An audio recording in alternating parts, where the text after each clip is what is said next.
warahmatullahi wabarakatuh.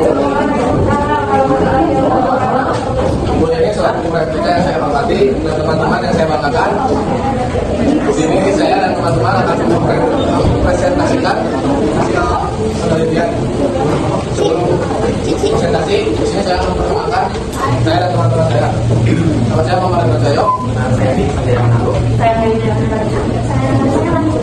nanti Natasha Manusi. Saya nanti sampai ke Syifa.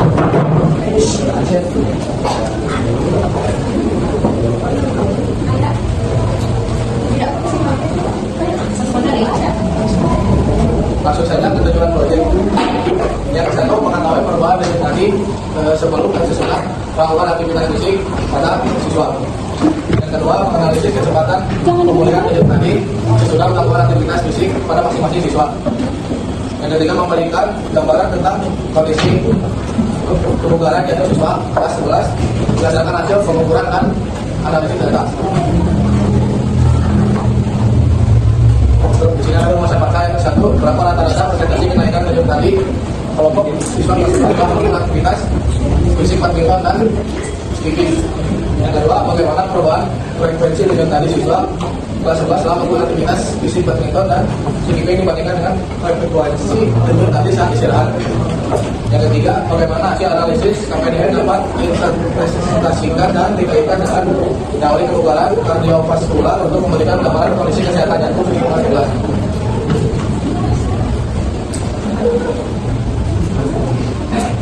Selanjutnya di sini ada definisi denyut nadi.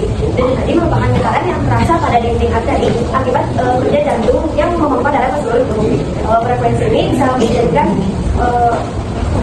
frekuensi ini dapat menjadikan indikator penting untuk mengetahui aktivitas jantung serta tingkat kebugaran seseorang. Menurut Winton dan Hal 2011, denyut nadi normal remaja pada kisaran 70 sampai 100 bpm per menit ketika tubuh dalam keadaan istirahat. Melalui pengamatan denyut nadi ini kita dapat mengetahui bagaimana jantung beradaptasi terhadap aktivitas fisik maupun kondisi tubuh sehari-hari. Di sini ada faktor yang mempengaruhi denyut nadi. Yang pertama itu ada aktivitas fisik. Saat kita melakukan kegiatan atau berolahraga, tubuh akan langsung meminta oksigen lebih banyak dari biasanya sehingga jantung berdetak lebih cepat dan denyut nadi meningkat.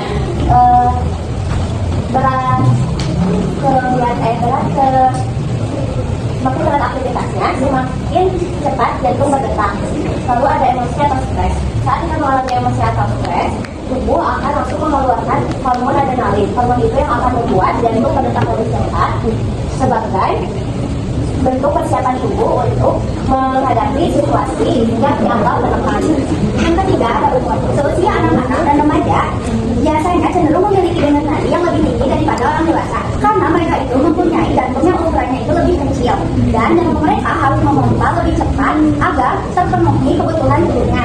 Seiring bertambahnya usia, saat istirahat denyut nadi akan menurun karena jantungnya akan lebih kuat. Yang keempat, jenis kelamin. Jenisnya di pada laki-laki dan perempuan cenderung lebih banyak perempuan ketika istirahat. Hal tersebut karena jantung pada perempuan itu kecil sehingga memaksa jantung bekerja lebih keras.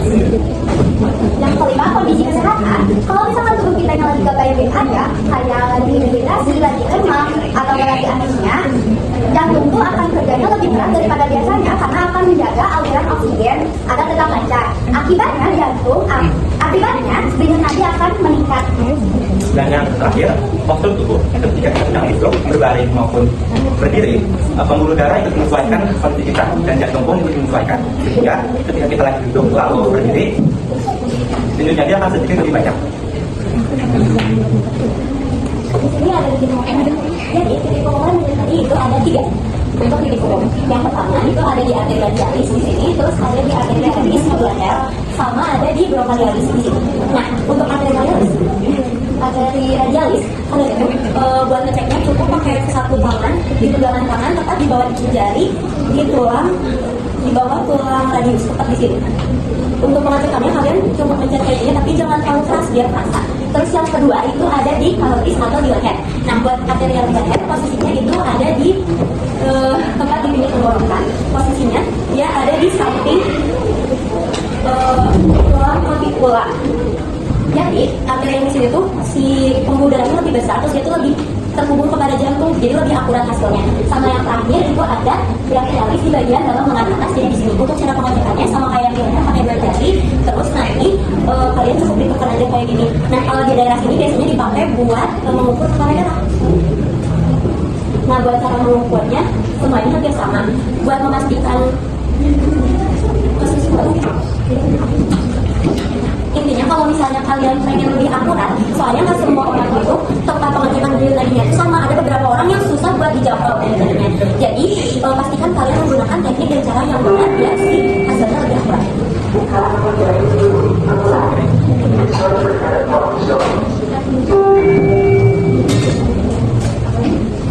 Silakan Pak Raja, pengukuran yang tadi istirahat. Bapak harus duduk dan beristirahat selama 10 menit. Kemudian tadi diukur selama 60 detik dan dicatat hasilnya. Dan yang kedua, aktivitas fisik. Bapak harus melakukan aktivitas sedang misalnya lari di tempat atau naik turun tangga selama 2 menit. Yang ketiga, pengukuran denyut nadi setelah aktivitas. Segera setelah aktivitas denyut nadi diukur selama 1 menit, hasilnya dicatat. Selanjutnya, data pengukuran denyut nadi yang pada kelompok 5 diukur selama 60 detik. Untuk tahap pertama dengan prolatus lain. Ketika denyut nadi kirasnya lain mencapai 95 dan untuk denyut nadi setelah aktivitas 138. Untuk menghitung persentase maksimum, kita menggunakan rumus 220 dikurang usia lalu dikali dengan 1%. Dengan contoh lebih, denyutnya di setelah aktivitas saat dilakukan dibagi 24 karena umur lainnya 16 lalu dikali 100% sehingga mendapatkan total 67,8%. Hal tersebut sudah cukup bagus, sudah cukup mencapai persentase, namun hanya kurang dari itu. Selanjutnya ada rekop dengan perhitungan yang sama 103 dibagi 203 dikali 100% dan mendapat 50,73%. Untuk angka besar ini bisa yang sampai ini sama. Untuk persentase hasil ini itu bukan menunjukkan jika hasilnya kecil, bukan menunjukkan kalau tubuh kita itu lemah, tapi bisa saja karena aktivitas fisik hanya berton, menurut kita itu cenderung lebih ringan. Bisa dilihat perbandingannya ketika aktivitas ini rata-ratanya jauh lebih banyak dibanding dengan aktivitas bandingan.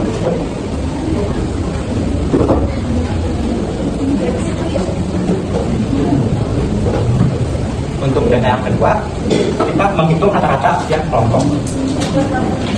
Dengan meneliti tentang kenaikan kinerjanya sebanyak 45,6 dan renov 39,19 hingga tinggi 36,9. Lalu rata-rata kelompok 5 mendapatkan 30,12% kenaikan pada aktivitas radikal. Pada aktivitas sleeping, kelompok 5 mencapai 87,51% kenaikan kinerjanya. Pada aktivitas rata-rata tadi naik sebesar 30,12%, yang sebelumnya 81,83 menjadi 108,5 ppm. Sesuai dengan teori, aktivitas akan membutuhkan oksigen lebih banyak dan jantung akan berdetak lebih cepat. Data yang digunakan ini adalah hasil analisis siswa-siswi kelas 11.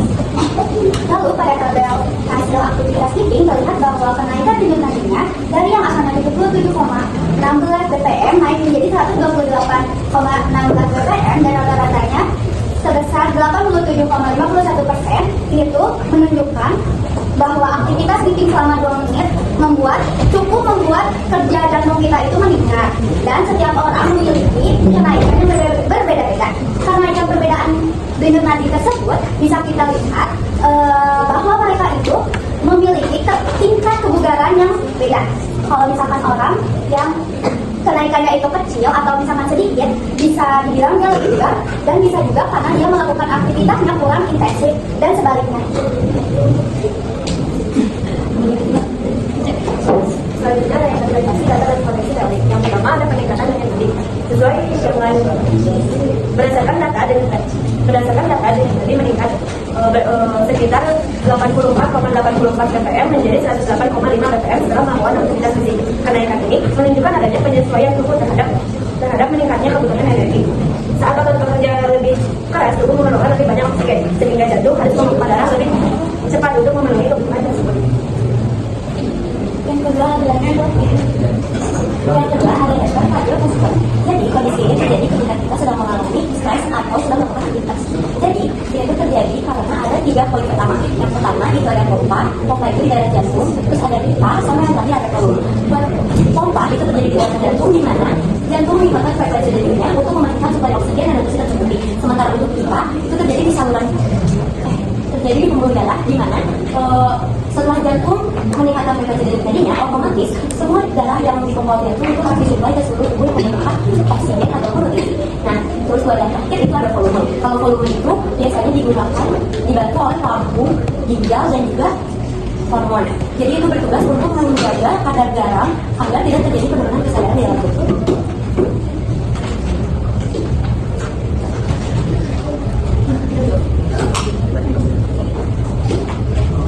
Ini ada kesimpulan kecepatan pemulihan denyut nadi atau HRR atau HPSDN adalah indikator penting tingkat kebugaran fisik dan kesehatan. Kardiovaskular pemulihan cepat menunjukkan kebugaran kardiovaskular yang lebih baik dan fungsi otonom jantung yang sehat. Pemulihan lambat dapat mengindikasikan kebugaran yang buruk dan bahkan berpotensi menjadi faktor resiko masalah kardiovaskular di masa mendatang.